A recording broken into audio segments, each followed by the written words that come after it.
Hello, welcome to my channel. I'm doctor Rajani. ഒന്നിലധികം പ്രണയബന്ധങ്ങൾ ഒരേ സമയത്ത് കൊണ്ടു നടക്കാൻ കഴിയുമോ? അതിലെന്തെങ്കിലും കുഴപ്പമുണ്ടോ? പുതിയ തലമുറ പലപ്പോഴും ചോദിക്കുന്ന ഒരു ചോദ്യമാണിത്. ഒരേ സമയം പല ആളുകളുമായി പ്രണയബന്ധത്തിലേർപ്പെടുന്നതും സെക്ഷൽ ഇൻറ്റിമസി ഉണ്ടാവുന്നതും ഒരു സ്റ്റാറ്റസ് സിംബലായി മാറിക്കഴിഞ്ഞിരിക്കുന്നു, പ്രത്യേകിച്ചും പുതിയ തലമുറയ്ക്കിടയിൽ. എന്തുകൊണ്ടാണ് ഇങ്ങനെ സംഭവിക്കുന്നത്? സമൂഹത്തിന്റെ മൂല്യച്യുതി സമസ്ത മേഖലകളിലും പ്രതിഫലിക്കും. പ്രത്യേകിച്ചും മനുഷ്യർ തമ്മിലുള്ള ബന്ധങ്ങളിലും അത് പ്രതിഫലിക്കുന്നുണ്ട്. പഴയതുപോലെയുള്ള നിഷ്കളങ്കമായ സ്നേഹവും പ്രണയവും സുഹൃത്ത് ബന്ധങ്ങളുമെല്ലാം ഇപ്പോൾ വളരെ കുറവാണ്. പാശ്ചാത്യവൽക്കരണം, കുടുംബ ബന്ധങ്ങളിലെ തകർച്ച, സാമ്പത്തികവും രാഷ്ട്രീയപരവുമായ അസ്ഥിരതകൾ എല്ലാം നമ്മുടെ ജീവിതത്തെയും വളരെയധികം സ്വാധീനിക്കാറുണ്ട്. എത്ര തന്നെ ആത്മാർത്ഥമായി സ്നേഹിച്ചാലും അത് വിവാഹത്തിലേക്ക് എത്തുവാൻ ബുദ്ധിമുട്ടാണ്. കാരണം സാമൂഹ്യമായ പല പ്രതിബന്ധങ്ങൾ കാരണം. ഈ ഒരു ചെറുവ് പ്രായോഗികമായിട്ടുള്ള ഒരു അഡ്ജസ്റ്റ്മെന്റ് പ്രണയങ്ങളിലേക്ക് വഴിമാറിയെന്ന് പറയാം. പലപ്പോഴും ഇത്തരത്തിലുള്ള പ്രണയബന്ധങ്ങൾ മൾട്ടിപ്പിൾ പ്രണയബന്ധങ്ങൾ കൊണ്ടു നടക്കുന്നത് പാർട്ട്നേഴ്സിന് പരസ്പരം അറിയുക പോലും ചെയ്യാം. അപ്പോൾ അത് ഒരു അതുകൊണ്ടാണ് ഞാൻ നേരത്തെ പറഞ്ഞൊരു വാക്ക് അഡ്ജസ്റ്റ്മെന്റ് എന്ന് പറയുന്നത്. പരസ്പരം അറിഞ്ഞുകൊണ്ടും പലരും ചെയ്യാറുണ്ട്. ചിലർ പാർട്ട്ണറെ ചീറ്റ് ചെയ്തിട്ടും ചെയ്യാറുണ്ട്. മുമ്പൊക്കെ വിവാഹത്തിന് മുമ്പുള്ള പെണ്ണുകാണൽ ചടങ്ങിൽ പെൺകുട്ടിയും ആൺകുട്ടിയും പരസ്പരം സംസാരിക്കും. അപ്പോൾ പലപ്പോഴും അവരുടെ ഹോബീസ് എന്താണ്, ഭാവിയിൽ ചെയ്യാൻ പോകുന്നത്, അങ്ങനെയുള്ള പല കാര്യങ്ങളായിരിക്കും കുറേ വർഷങ്ങൾക്ക് മുമ്പുള്ള തലമുറ സംസാരിച്ചിരുന്നത്. പക്ഷെ ഇപ്പോൾ അവർ ചോദിക്കുന്നത് എത്ര പ്രണയബന്ധങ്ങൾ ഉണ്ടായിട്ടുണ്ടായിരുന്നു, എത്ര ബ്രേക്കപ്പുകളുണ്ട്, പഴയ ആളുകളുമായിട്ട് പാർട്ട്നേഴ്സുമായിട്ട് ഇപ്പോഴും ബന്ധം നിലനിൽക്കുന്നുണ്ടോ, ബെസ്റ്റി ഉണ്ടോ, അല്ലെങ്കിൽ സെക്ഷൽ റിലേഷൻഷിപ്പ് മുമ്പ് ഉണ്ടായിട്ടുണ്ടോ, ഇപ്പോൾ അതും കടന്ന് അബോർഷൻ എത്രയുണ്ടായി എന്നുള്ള നിലയിലേക്ക് വരെ ആ ചോദ്യം, അവരുടെ സംസാരം നീണ്ടുപോയിരിക്കുന്നു എന്ന് സമൂഹം അറിഞ്ഞിരിക്കേണ്ടതാണ്. പല ആളുകളുമായി പ്രണയബന്ധത്തിലേക്ക് ഏർപ്പെട്ടാൽ മാത്രമേ മോഡേൺ ആവുകയുള്ളൂ എന്നുള്ളൊരു ചിന്ത നമ്മുടെ പുതിയ തലമുറയിലുണ്ട്.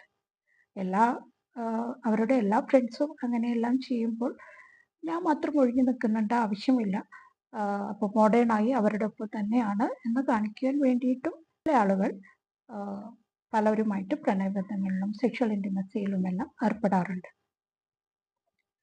ആത്മവിശ്വാസക്കുറവുള്ളത് കൊണ്ടും അവനവനെ തന്നെ പ്രൂവ് ചെയ്യാൻ വേണ്ടിയിട്ടും താൻ വലിയ എന്തോ സംഭവമാണെന്ന് കാണിക്കാനും അവനവനെ തന്നെ വിശ്വസിപ്പിക്കാനും വേണ്ടിയിട്ട് ഉള്ള ഒരു കാണിച്ചുകൂട്ടലാണ് ഇങ്ങനെ സെക്ഷൽ ഇൻറ്റിമസിയിലും അതുപോലെ മൾട്ടിപ്പിൾ റിലേഷൻഷിപ്പിലും ചെന്നപ്പെടുന്നതിൻ്റെ വേറൊരു കാരണം. സെക്ഷലായിട്ടുള്ള താല്പര്യങ്ങൾ കൂടുതലായിട്ടുള്ളവരിലും സെക്ഷൽ എക്സ്പ്ലോറേഷൻ, മൾട്ടിപ്പിൾ എക്സ്പീരിയൻസിനൊക്കെ വേണ്ടിയിട്ടും ഇതുപോലെ റിലേഷൻഷിപ്പിൽ ഏർപ്പെടുന്ന ആളുകളും ഉണ്ട്. അത് കുറെ കൂടുതലായി കഴിയുമ്പോൾ ഒരു സെക്ഷൽ അഡിക്ഷൻ എന്ന ഒരവസ്ഥയിലേക്ക് മാറും. ഒരേ സമയം പലരെയും പ്രണയിക്കുന്നത് സാധ്യമാണോ എന്നുള്ള ക്വസ്റ്റ്യൻ ചോദിക്കാറുണ്ട്. ചിലർക്കൊക്കെ സാധ്യമാണ്, പക്ഷെ എല്ലാവർക്കും അത് സാധ്യമല്ല എന്നുള്ളതാണ് യാഥാർത്ഥ്യം. പല പങ്കാളികൾക്ക് ഒരുപോലെ ശ്രദ്ധ കൊടുക്കാനും ഒരുപോലെ സ്നേഹം കൊടുക്കാനും ബുദ്ധിമുട്ടാണ്. പല ക്ലിനിക്കൽ കേസസിലും മനസ്സിലാക്കിയ ഒരു കാര്യമാണ് പറയാൻ പോകുന്നത്.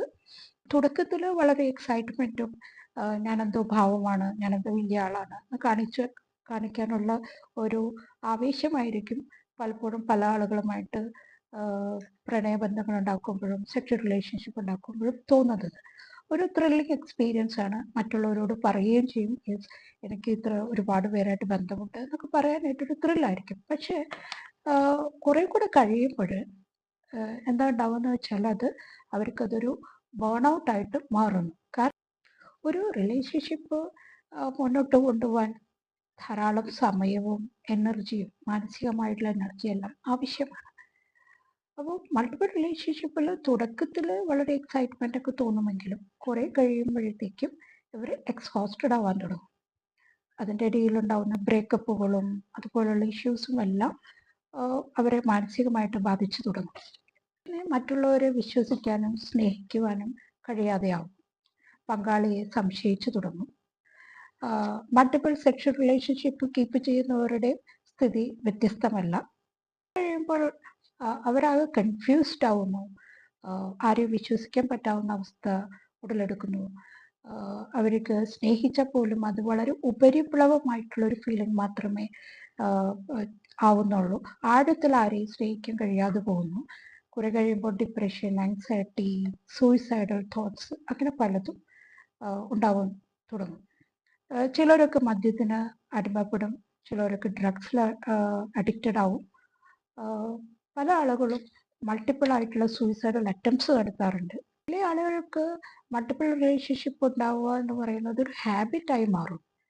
ഈവൻ അവർ കല്യാണം കഴിച്ചാൽ പോലും കുറെ കഴിഞ്ഞ് വീണ്ടും പഴയതുപോലെ മറ്റുള്ള ആളുകളായിട്ട് റിലേഷൻഷിപ്പിലേക്ക് പോകുന്ന ഒരവസ്ഥ ഉണ്ടാവും. എത്ര റിലേഷൻഷിപ്പും അല്ലെങ്കിൽ മൾട്ടിപ്പിൾ സെക്ഷൽ പാർട്ട്നേഴ്സൊക്കെ ഉണ്ടാവാനുള്ള സാധ്യത വളരെ കൂടുതലാണ്. മൾട്ടിപ്പിൾ റിലേഷൻഷിപ്പ് കൊണ്ട് ഗുണങ്ങളുണ്ടോ? തുടക്കത്തിൽ ഒരു എക്സൈറ്റ്മെൻ്റ് ഒക്കെ തോന്നുമെങ്കിലും കുറെ കഴിയുമ്പോൾ അത് വലിയൊരു നാശത്തിലേക്കാണ് പോകുന്നത്. കാരണം അവർക്ക് മാനസികമായുള്ള പ്രശ്നങ്ങൾ ഉണ്ടാവാനുള്ള സാധ്യത, റിലേഷൻഷിപ്പ് ഇഷ്യൂസും മാനസികമായിട്ടുള്ള പ്രശ്നങ്ങൾ ഉണ്ടാവാനൊക്കെയുള്ള സാധ്യത വളരെ കൂടുതലാണ്. ആർക്കും ആരെയും വിശ്വസിക്കാൻ പറ്റാത്തൊരവസ്ഥയിലേക്ക് എത്തും. ഞാൻ നേരത്തെ പറഞ്ഞ പോലെ മദ്യത്തിനും മയക്കുമരുന്നിനും ഒക്കെ അടിമപ്പെടാനുള്ള സാധ്യത ഏറെയാണ്.